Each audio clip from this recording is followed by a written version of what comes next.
right. Yeah, the domestic airline market, the airfares. So what prompted it was air travel has returned domestically.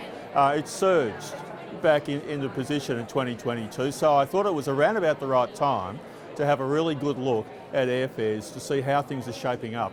And the main concern was, are we headed for healthy competition again, like we had years ago, or is the market going to develop into, I guess, the market dominated by one carrier? Are there any indications yet at this point how it's going to pan out? And what I found was that two things mainly. What I found was that there is a substantial gap between the carriers, domestic, the economy, average economy airfares on the capital city routes, because that suits the business traveller.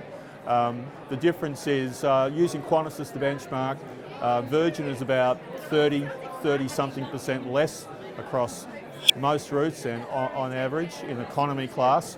And at the moment, Rex is sitting around about 12% under Qantas.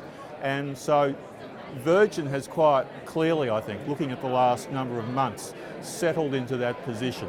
Whereas I think Rex is still trying to find its happy spot, probably higher up and more expensive and closer to Qantas, but still under. That's how it's looking.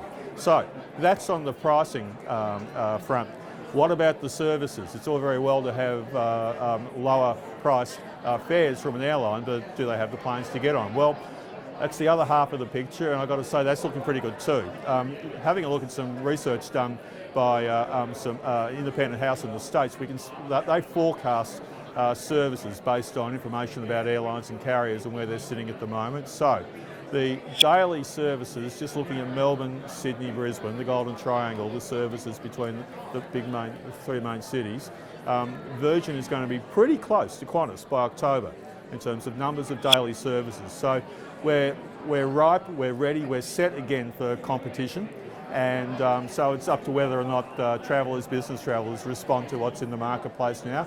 I think that's going to determine what happens over the next 12 months. Will probably determine what sort of a domestic market we have for the next 5 years, I would say.